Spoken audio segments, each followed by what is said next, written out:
अध्याय 12 भक्ति योग। अर्जुन ने पूछा, जो आपकी सेवा में सदैव तत्पर रहते हैं या जो निर्विशेष ब्रह्म की पूजा करते हैं, इन दोनों में से किसे अधिक पूर्ण सिद्ध माना जाए।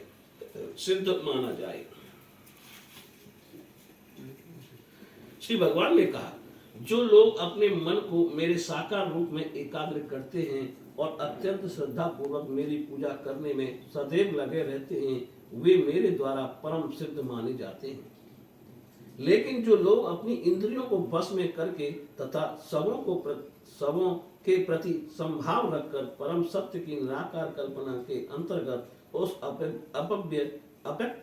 अव्यक्त की पूरी तरह से पूजा करते हैं, तो इंद्रियों की अनुभूति के परे है, सर्वव्यापी है, अकल्पनीय है,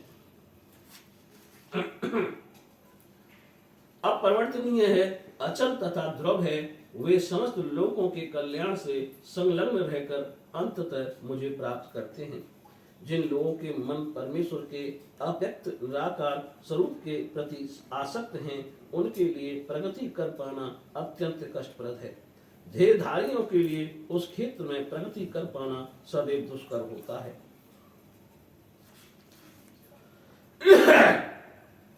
जो अपने सारे कार्यों को मुझ में अर्पित करके तथा अविचलित भाव से मेरी भक्ति करते हुए मेरी पूजा करते हैं और अपने चित्तों को मुझ पर स्थिर करके निरंतर मेरा ध्यान करते हैं, उनके लिए हे पार्थ, मैं जन्म मृत्यु के सागर से शीघ्र उद्धार करने वाला हूँ। मुझ भगवान में अपने चित्त को स्थिर करो और अपनी सारी बुद्धि मुझ में लगाओ। इस प्रकार तुम निसंदेह मुझ में सदैव वास करोगे। हे अर्जुन, हे धनंजय, यदि तुम अपने चित्त को अविचल भाव से मुझ पर स्थिर नहीं कर सकते, तो तुम भक्ति योग के विधि विधानों का पालन करो। इस प्रकार तुम मुझे प्राप्त करने की चाह उत्पन्न करो। यदि तुम भक्ति योग के विधि विधानों का भी अभ्यास नहीं कर सकते, तो मेरे लिए कर्म करने का प्रयत्न करो, क्योंकि मेरे लिए कर्म करने से तुम पूर्ण अवस्था सिद्धि को प्राप्त होंगे। किंतु यदि तुम मेरे इस भावनामृत में कर्म करने में असमर्थ हो, तो तुम अपने कर्म के समस्त फलों का त्याग कर कर्म करने का तथा आत्म स्थिति होने का प्रयत्न करो। यदि तुम यह अभ्यास नहीं कर सकते, तो ज्ञान के अनुशीलन में लग जाओ।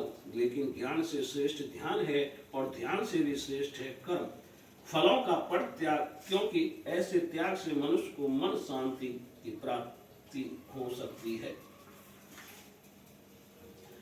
जो किसी से द्वेष नहीं करता, लेकिन सभी जीवों का दयालु मित्र है, जो अपने को स्वामी नहीं मानता और मिथ्या अहंकार से मुक्त है, जो सुख दुख में संभाव रहता है, सहिष्णु है, सदैव आत्म संतुष्ट रहता है, आत्म संयमी है, तथा जो निश्चय के साथ मुझ में मन तथा बुद्धि को स्थिर करके भक्ति में लगा रहता है, ऐसा भक्त मुझे अत्यंत प्रिय है। जिससे किसी को कष्ट नहीं पहुंचता तथा जो अन्य किसी के द्वारा विचलित नहीं किया जाता, जो सुख दुख में भय तथा चिंता में संभाव रहता है, वह मुझे अत्यंत प्रिय है। मेरा ऐसा भक्त जो सामान्य कार्य कलापों पर आश्रित नहीं है, जो शुद्ध है, दक्ष है, चिंता रहित है, समस्त कष्टों से रहित है और किसी फल के लिए प्रयत्नशील नहीं रहता, मुझे अतिशय प्रिय है। जो ना कभी हर्षित होता है, ना शोक करता है, जो ना तो पछताता है, ना इच्छा करता है, तथा जो शुभ तथा अशुभ दोनों प्रकार की वस्तुओं का परित्याग कर देता है, ऐसा भक्त मुझे अत्यंत प्रिय है।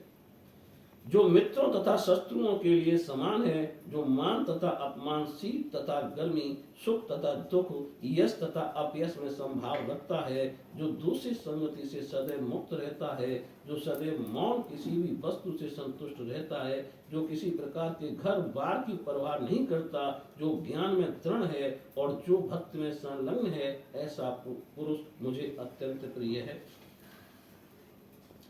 जो इस भक्ति के अमर पथ का अनुसरण करते हैं और जो मुझे ही अपना चरम लक्ष्य बनाकर श्रद्धा सहित पूर्ण रूपेण संलग्न रहते हैं, वे भक्त मुझे अत्यधिक प्रिय हैं। बोलिए श्री कृष्ण भगवान की जय। जय जय श्री राधे श्याम। राधा रानी की जय। जय श्री राधे।